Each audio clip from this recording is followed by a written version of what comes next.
Merci Samy Sfaxi qu'on retrouve à 21h en direct pour le Grand JT. Et là aussi, il y aura du débat. Ces vacances, décidément, font beaucoup parler. Emmanuel Macron est à Honfleur. Il s'est offert un petit bain de foule avant une semaine de déplacement, une semaine qui s'annonce décisive. On vous a mis effectivement tous ces déplacements. 11 départements l'espace de 6 jours. C'est dire le rythme pour ceux qui s'inquiétaient de son état de fatigue ou encore de sa détermination. Le président de la République a tenu à rassurer cet après-midi en Normandie. Je ne lâcherai rien. On va écouter également quelques réactions effectivement du côté d'Honfleur sur cette visite présidentielle. Je ne lâche rien. Je suis simplement, comme tous nos concitoyens, attaché à l'équilibre de ma famille et aux habitudes que nous avons. Et ça fait plus de 20 ans que je viens dans ce même café et à Honfleur au 1er de l'an, et je continuerai à le faire. Et comme disait le général, je suis content de savoir ce que je pense et comment je vais quand je lis la presse. Vous voyez ? Donc tout va bien, rassurez-vous. J'ai l'air ? Alors rassurez-vous. Moi j'ai voté pour lui, mais je suis un peu comme beaucoup de Français, un peu déçu. Il y a beaucoup de réformes qui sont mises, mais c'est un petit peu dans tous les sens. Il faudrait peut-être qu'il s'occupe un peu plus des gens qui sont un peu dans la précarité. Ces petites phrases régulières de traverser la rue, de pognon de dingue et de machin, c'est extrêmement choquant. J'aime pas du tout cette espèce de mépris. Voilà, je pense qu'il a un peu rêvé sa vie et qu'on est devant une dure réalité. Alors Jean-Baptiste Djebbari, on a l'impression que l'état de grâce est un petit peu terminé pour le président de la République. Est-ce que ce qui se passe aujourd'hui à Honfleur, même si ça s'est bien passé, je le précise, c'est pas forcément de bon augure avant cette semaine prochaine qui s'annonce capitale? Non, mais c'est sûr que nous traversons un petit peu un creux politique. Et nous C'était compliqué, rentrer aussi. C'était compliqué, rentrer compliqué, avec des politiques qui ont consisté pendant la première année effectivement à simplifier la vie des entreprises pour leur permettre de créer de la richesse collective, avec une deuxième étape qu'on a commencé ce mois-ci avec la loi Pacte, avec les réformes qui vont venir et qui vont faire évoluer le modèle social. Je pense que tout ça met un tout petit peu de temps. Le petit coup de pouce sur la feuille de paix, c'est ça ? Ça met un tout petit peu de temps à se mettre en œuvre, mais les premières... Et vous avez raison, parce que les premiers effets se font aujourd'hui sentir, effectivement, sur la feuille de paix. Et c'est au fil de l'eau, je crois, une politique qui va porter ses fruits, non seulement sur la feuille de paix et sur le compte en banque des Français, mais aussi sur l'évolution d'un modèle social qui aujourd'hui doit faire le constat de ce qu'est la société du XXIe siècle et doit apporter des solutions qui soient... Est-ce que vous entendez la colère des Français qui ont l'impression qu'ils ressentent plus le petit coup de pouce, les négatifs à la pompe quand ils vont faire l'essence, plutôt que le petit coup de pouce sur la feuille de paix? La colère, d'autant que je suis élu d'un département rural où les gens se déplacent essentiellement en voiture, souvent seuls à bord et en général avec des véhicules diesel. Qu'est-ce qu'ils vous disent ces gens, justement? Qu'est-ce qu'ils vous disent quand ils ont 100, 200 bornes à faire tous les jours? Oui, bien sûr. Mais les gens, effectivement, d'abord, on a le sujet des 80 km/h. Les gens aujourd'hui nous disent effectivement les effets des réformes tardent à venir. En revanche, effectivement, l'augmentation du prix du carburant, c'est maintenant. Moi, je leur explique. Je leur explique effectivement. D'abord, il y a deux choses. L'augmentation du prix des carburants. Aujourd'hui, il est assez largement le fait de l'augmentation mondiale du prix de l'énergie. C'était $50 le prix du baril l'année dernière, c'est $76 aujourd'hui. Vous voyez bien que l'augmentation, elle est massive. Et c'est les 3/4 de l'augmentation qui est subie à la pompe. Et je leur explique que pour réaliser la transition écologique, et on en parlait tout à l'heure, c'est un ensemble de mesures qu'on est en train de mettre en œuvre. C'est la prime à la conversion, c'est le chèque énergie, c'est la demande, notamment aux constructeurs automobiles, d'accélérer et de nous accompagner pour verdir les flottes et que chacun puisse effectivement, dans le temps, consommer moins, polluer moins. Et quand vous expliquez ça à vos concitoyens, ils vous laissent aller jusqu'à la fin de votre démonstration, où ils vous disent, écoutez, monsieur Djebbari, vous êtes totalement déconnecté. Moi, je vous dis un chiffre. Moi, je ne suis pas schizophrène. Quand je lis l'étude de l'OMS il y a 2 jours, qui dit chaque année, dans le monde, meurent 7 millions de personnes du fait de la pollution de l'air, c'est un sujet éminemment concret. Très bien. Et le rôle d'un politique, c'est pas de prévoir. De la taxe n'est pas reversée sur le la rôle d'un politique, c'est pas effectivement de satisfaire. 10% de l'argent supplémentaire que vous allez collecter c'est pas de satisfaire ne va aller sur la transition énergétique. Clientèle électorale, mais c'est bien de se positionner. Et pourtant, c'est ce que vous faites. C'est exactement ce que vous faites. Simplement, il faut l'avoir. Alors, allez-y, c'est pas populaire. Vincent Jeanbrun. Pour le coup, c'est pas ce qu'on fait. Le débat sur l'environnement est fondamental. Moi, la commune de l'Haye-les-Roses est traversée par 14 voies de l'autoroute A6. Donc la pollution chimique, on sait ce que c'est et c'est un combat qu'on mène. Mais dans ce cas-là, si taxe il doit y avoir, il faut que 100% de ce qui est collecté par la taxe soit reversé ou investi dans la transition énergétique. C'est pas vrai. Un exemple. Aujourd'hui, c'est pas vrai. Cette année, Jean-Baptiste Djebbari, c'est le cas aujourd'hui ou pas? Est-ce que c'est le cas aujourd'hui? Non, c'est pas vrai. C'est à peine 10%. Ça a été dit sur toutes les radios et sur des chaînes comme la vôtre. Si vous voulez, je vous les donne bien 30 volontiers. milliards sur la transition écologique, et c'est simplement pour les ménages un peu plus de 3 milliards cette année qui ont été directement affectés en mesure de soutien aux ménages. Et vous savez comment fonctionne un budget? Un budget, c'est de la fiscalité. Vous avez des taxes qui permettent de financer l'ensemble des politiques publiques. Nos téléspectateurs ont le droit de savoir deux choses. Aujourd'hui, c'est 34 milliards d'euros qui sont investis par ce gouvernement. Je vais essayer Mais de je vous réponds développer concrètement avec des chiffres. Oui, Allez-y. donc vous confirmez que c'est une très faible part qui est vous savez investie. comment fonctionne un budget, vous êtes élu. Et tout à fait, et je vais vous en arrêtez parler de pas justement nous faire en tant que croire que vous êtes maire. Allez, laissez-le parler, s'il vous plaît, Jean-Baptiste Barry.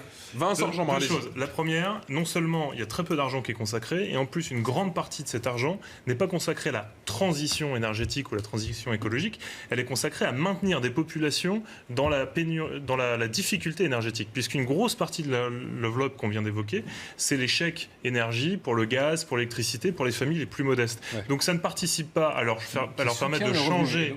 Oui, non, mais ça soutient le revenu, très bien. Je critique pas. Je dis que ça n'aide en aucun cas à la transition énergétique et que c'est un abus de langage.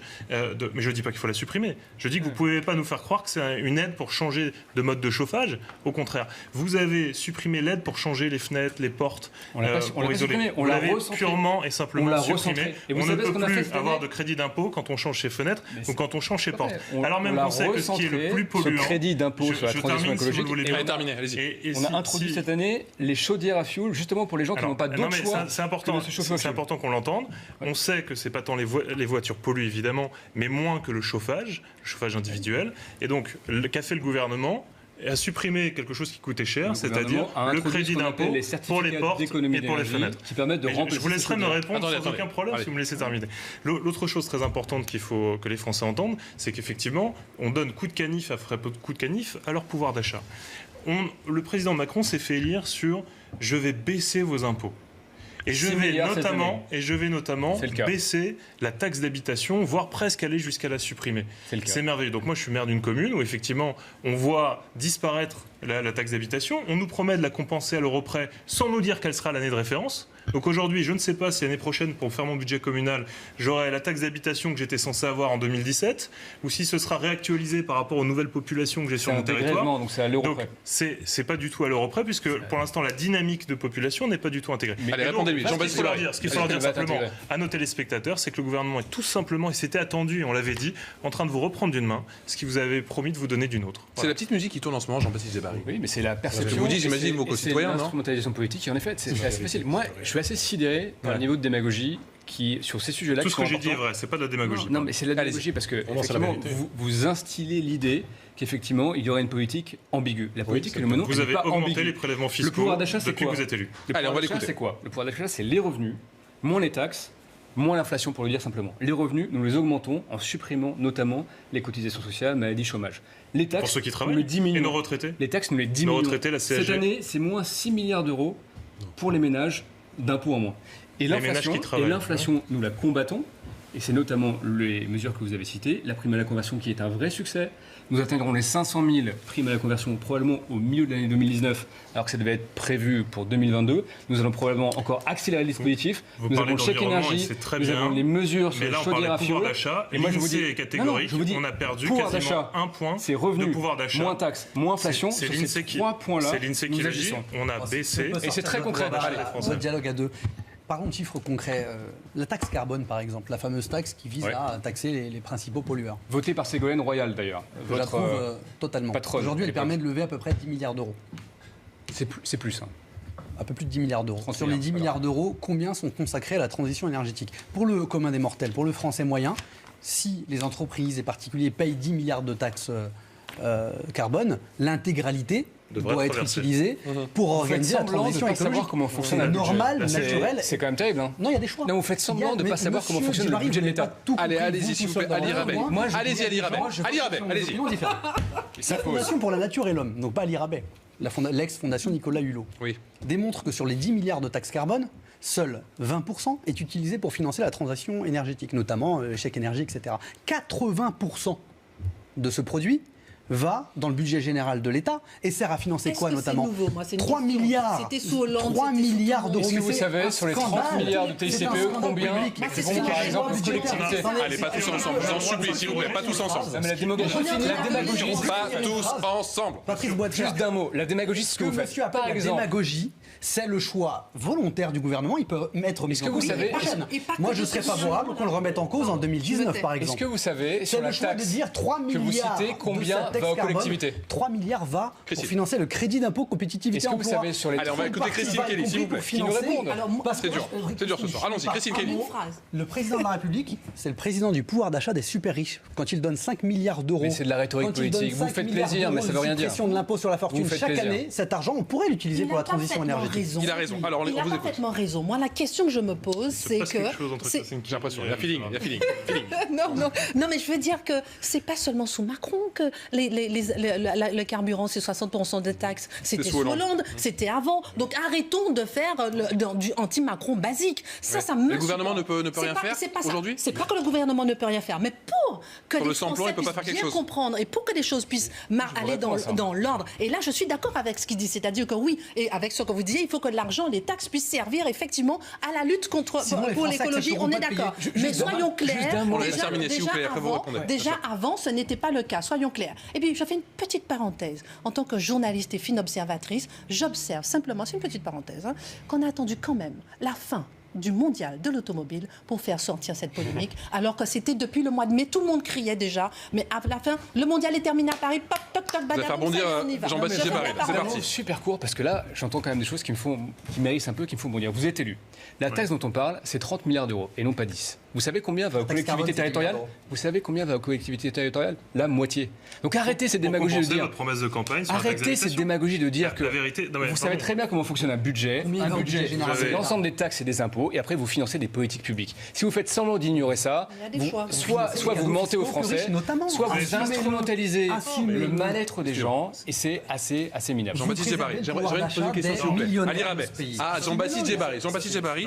Bercy ne fabrique pas le pouvoir d'achat, ça on est d'accord là-dessus. Mais est-ce qu'il ne peut pas moins le ponctionner? C'est ça la question. Mais moi, la question que se posent les Français aujourd'hui. Je pense que M. Macron dira qu'il va promouvoir une forme de TIPP flottante comme à l'époque. Il va dire dans 5 secondes. Il va dire dans 5 secondes. Je peux le deviner. Allez, c'est parti. Alors profitez de 5 secondes. Je la conteste fermement parce que ça n'a jamais marché. François Hollande avait voulu la remettre en place en 2013. Ça n'a jamais marché. Vous savez pourquoi? Parce que vous n'avez pas la main sur les 3/4 du prix de l'augmentation du prix à la pompe. C'est essentiellement le marché du pétrole mondial.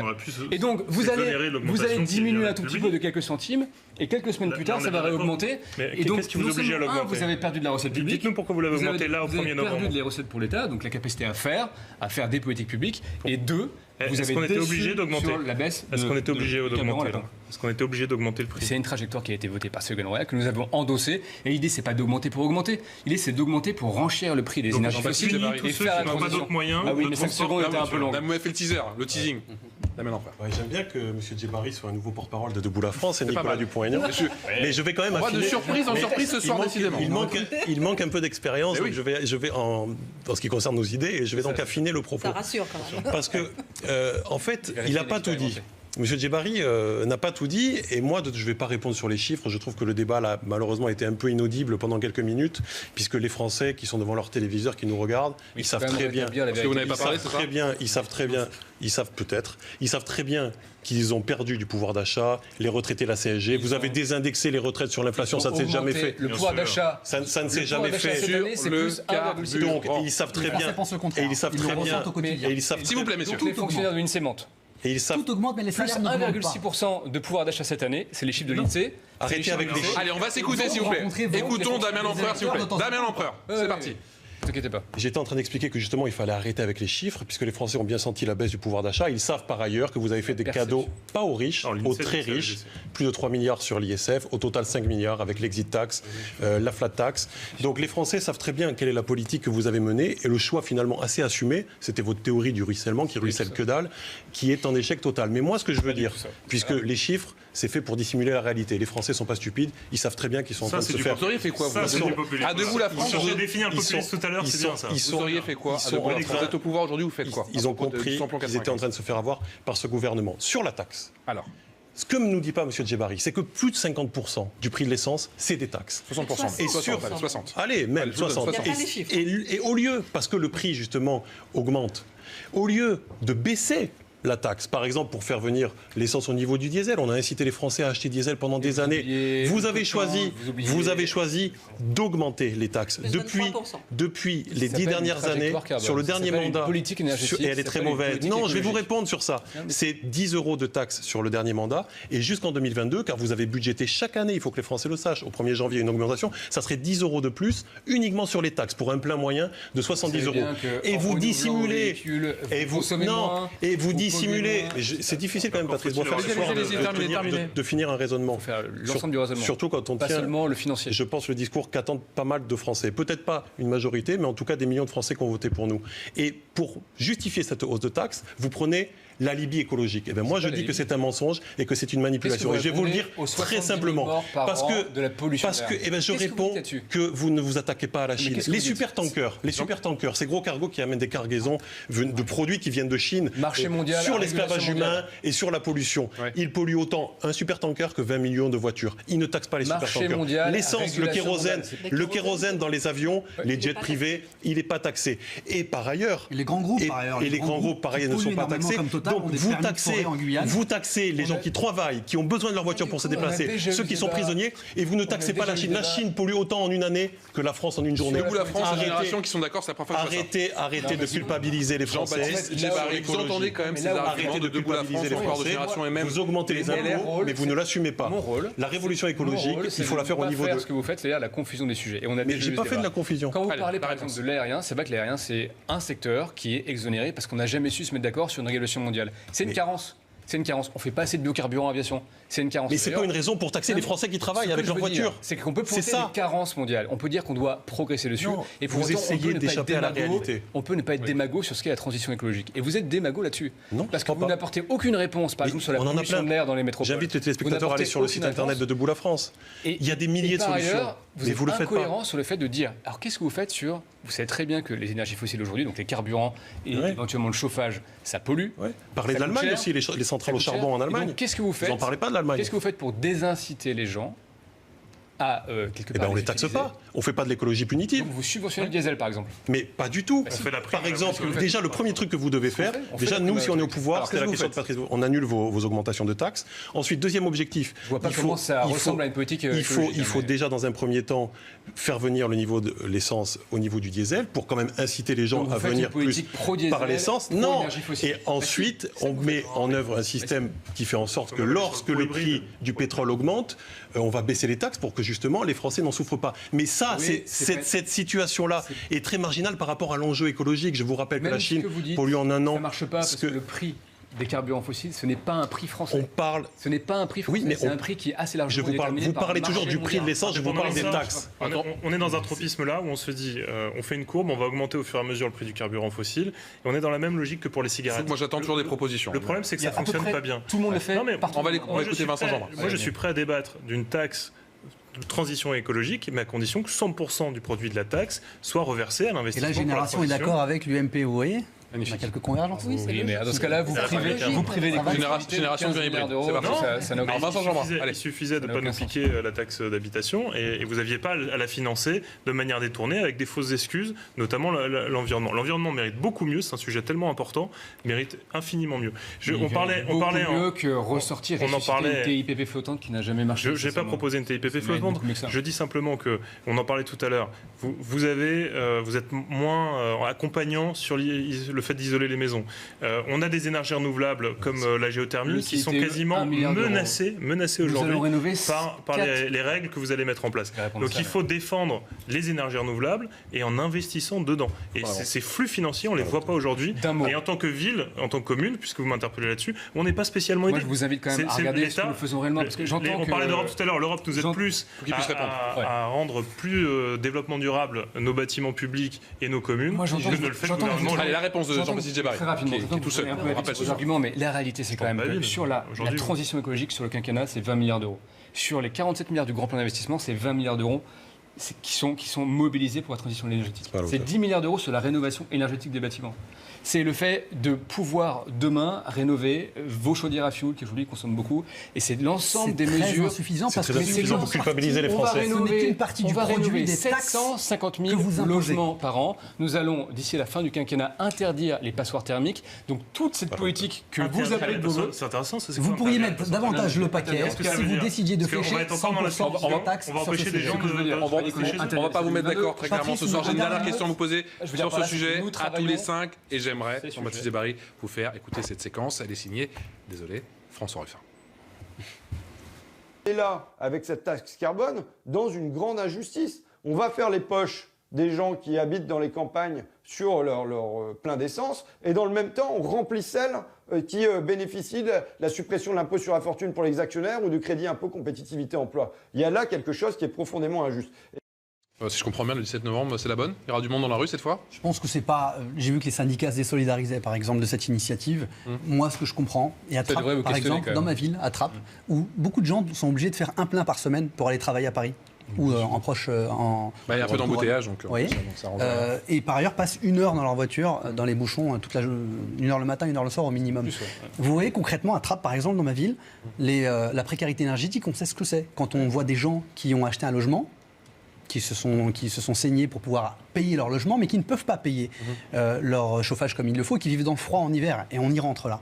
Ça, concrètement, on ne peut pas comprendre, quand on est un citoyen normal, que le gouvernement choisisse de faire ce que François Ruffin dénonçait, remplir les poches de quelques millionnaires et quelques milliardaires en supprimant l'impôt sur la fortune et qui, de l'autre côté, ne sont pas suffisamment aidés quand il s'agit de rénover leur logement pour qu'ils ne soient plus une passoire énergétique. Ce n'est pas une caricature, Monsieur Djebbari, c'est la réalité. Puisque vous savez que la politique que nous avons menée depuis 1 an, elle consiste effectivement à libérer l'investissement, y compris de ceux qui ont les capacités d'investir. Le ruissellement, on l'attend encore et on l'attendra encore en 2022, Monsieur Djebbari. Arrêtez avec ces théories. 30 petites secondes avant la pause, j'aimerais juste entendre s'il vous plaît Christine Kelly. Est-ce que le gouvernement a perdu cette bataille face au pouvoir d'achat? De cette politique injuste. C'est du populisme. Je pense que le gouvernement, pour l'instant, a perdu la bataille du pouvoir d'achat. C'est pas définitif. Mais ce n'est pas fini. Et je pense et j'espère que le gouvernement va changer cette histoire de taxes sur les carburants, parce que comme je disais, c'était sous les prédécesseurs, c'est pas que sous Macron, mais maintenant, il est temps que ça change et j'espère que ça changera. Vous avez donné un petit peu de baume au cœur à Jean-Baptiste Djebbari. Vous restez tous les 5 bien entendu sur ce plateau Punchline, ça continue. Dans un instant, on va parler de sécurité et de cette fameuse nuit d'Halloween. À tout de suite. 19h28, toujours dans Punchline, toujours aussi animé sur ce plateau avec Christine Kelly, Jean-Baptiste Djebbari, Damien Lempereur, Vincent Langeambrin et Ali Rabet. La purge, ce n'est pas une blague. Au lendemain de la nuit de Halloween, une nouvelle fois marquée par des violences urbaines dans plusieurs villes de France, plusieurs responsables politiques ont dénoncé des scènes terribles, notamment du côté de Lyon ou encore en Essonne. Faut-il des sanctions exemplaires? Le gouvernement est-il trop laxiste? Écoutez le sentiment de Christophe Castaner qui était sur place. Il y a moins de gravité que ce que nous avons connu l'année dernière, parce qu'on a anticipé, parce qu'hier soir, on a mobilisé 15 000 forces de l'ordre et de la sécurité. Ça nous a permis d'arrêter plus d'une centaine de personnes et donc d'anticiper un certain nombre d'événements qui auraient pu avoir lieu ensuite et être plus graves. Nos forces de l'ordre se sont mobilisées de façon exceptionnelle, mais je le redis, Halloween doit rester une fête. La purge, ça n'est pas une blague. La purge, c'est une menace. C'est une menace sur celles et ceux qui incarnent nos forces de l'ordre, qui incarnent la République. Voilà, 116 interpellations, je rappelle, c'est bien moins que l'année passée. Christine Kelly, on tape trop fort sur le gouvernement? J'ai entendu toute la droite et l'extrême droite qui crient au laxisme du gouvernement. Moi, je trouve, premièrement, qu'appeler à la purge, déjà, c'est grave. Il faut arrêter. Il faut remonter déjà aux réseaux sociaux. C'est-à-dire qu'à partir des réseaux sociaux, déjà, il faut que la purge soit faite à ce niveau-là, au niveau des réseaux sociaux, et que la loi soit appliquée, qu'on ne puisse pas faire de l'incitation à la haine sur les réseaux sociaux. Ça, c'est un fait. Deuxième point, le ministre Christophe Castaner, il est génial, il est tous les jours sur le terrain. Il rigole. Mais vous savez, on a eu Nicolas Sarkozy, on a eu Brice Hortefeux, on a eu tous les ministres de l'Intérieur qui disaient la même chose. Oui, il faut que ça cesse, que ça cesse. On veut des actes, on veut du concret et on veut que ça change. Ça, c'est une deuxième chose. Bravo, je vote pour vous.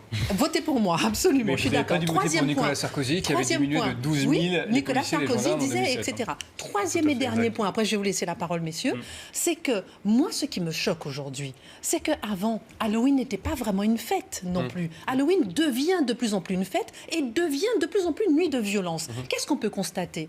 Saint-Sylvestre, nuit de violence. Même la Saint-Valentin, c'est devenu maintenant une nuit de violence. Noël, nuit de violence. Toutes les soirées de fête de la musique sont des nuits de violence. 1031 véhicules incendiés, 510 personnes interpellées. Ça, c'était à la Saint-Sylvestre 2018. 40 000 à peu près véhicules par an sont incendiés. 1 millier à la Saint-Sylvestre à chaque fois. Moi, ce qui m'interpelle ce soir, c'est qu'à chaque fois qu'il y a une fête, il y a de la violence. Et là, il y a une grosse césure dans la société. Notre démocratie est en danger. On s'habitue à cette violence ? On la banalise ? C'est-à-dire que fête égale violence. Quand on fait la fête, il y a de la violence. Et ça interpelle. Il y a du laxisme ou pas ? Il y a de ça, et il y a le virtuel qui devient réel. Et le virtuel, c'est ce que je disais. C'est un film, c'est une série américaine qu'on veut reproduire. J'espère que la sanction pénale, elle sera bien réelle et pas virtuelle. Le problème, c'est qu'elle n'a pas été. Alors l'auteur...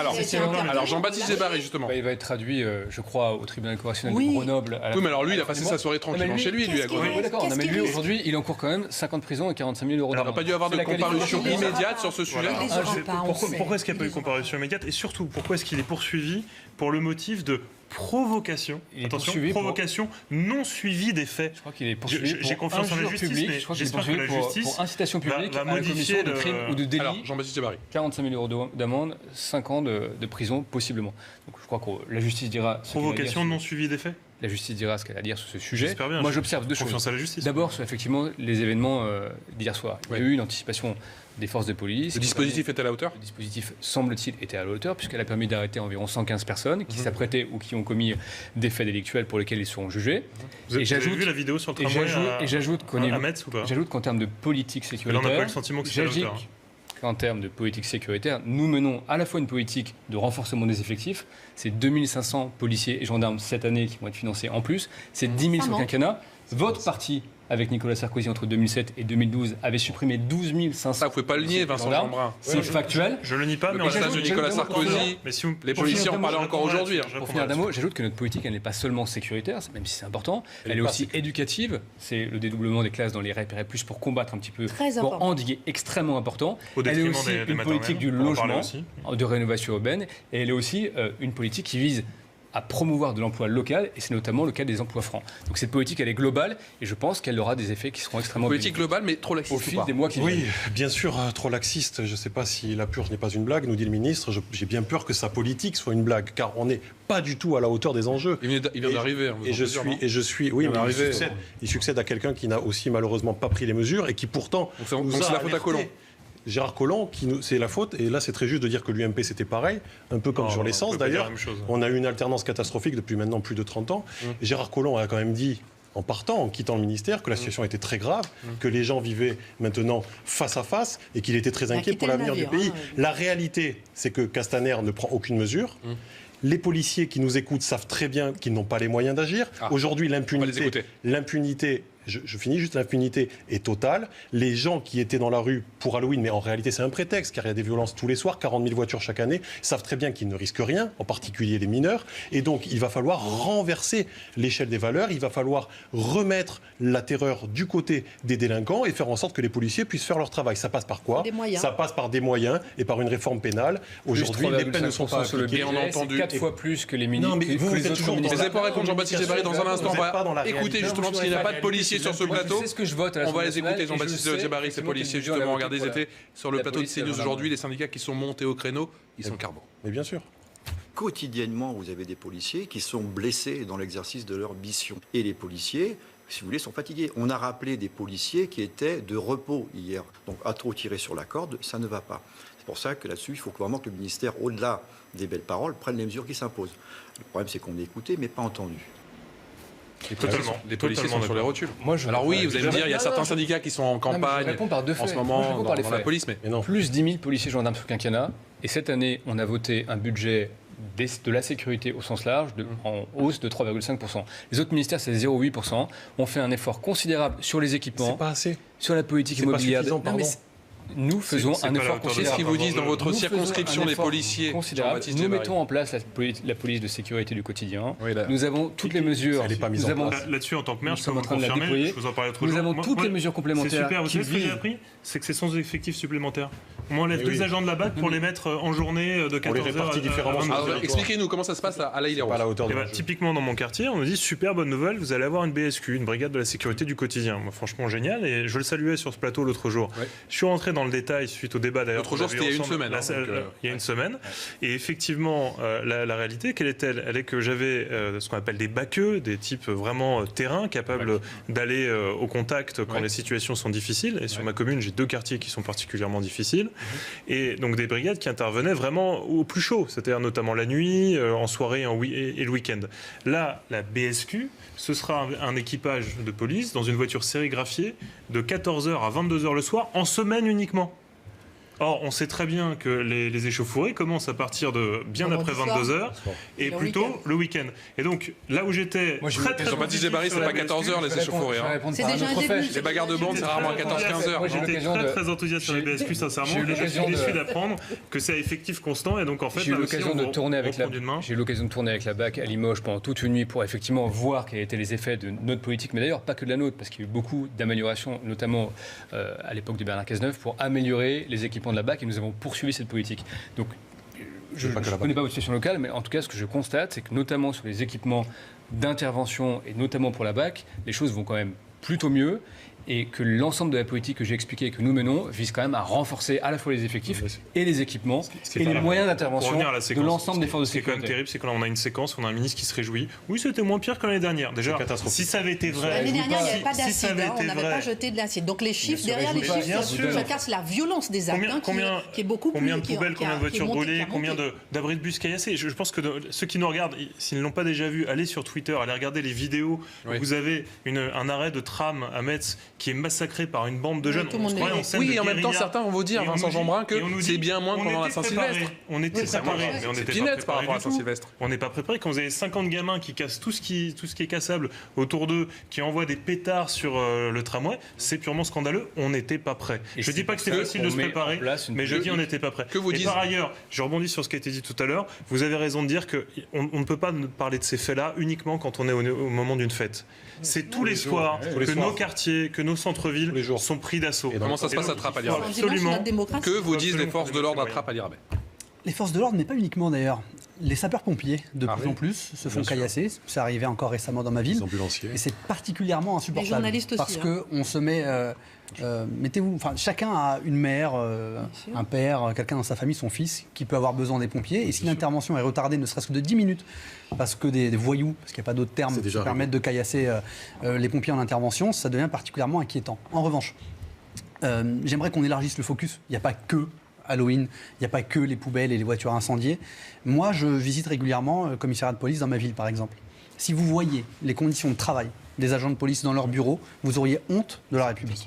C'est une catastrophe. Et de leur véhicule? Ils travaillent dans des conditions où on entend l'audition de la personne qui vient porter plainte et qui est juste derrière le mur, mais on l'entend comme si elle était dans la même pièce. Ils ont des locaux totalement vétustes. Il n'y a pas que la question de l'équipement pour pouvoir intervenir sur le terrain. Ça, à la limite, ils sont plus ou moins bien équipés. Mais quand vous voyez la vétusté des véhicules... il ne l'était pas. On a dû, à Roger de France, voter un budget. Après, on ne peut pas tout mettre sur le dos. On ne peut pas tout mettre sur le dos du gouvernement. Ils sont là depuis 16-17 mois. Non, c'est pas vrai. Je ne veux pas s'il vous plaît. Moi, je veux pas. Le budget que nous avons voté, qui est en très forte hausse, il vise à la fois à améliorer les équipements, à renouveler, vous avez raison, les véhicules et à améliorer l'immobilier, en gros les locaux dans lesquels exercent les policiers.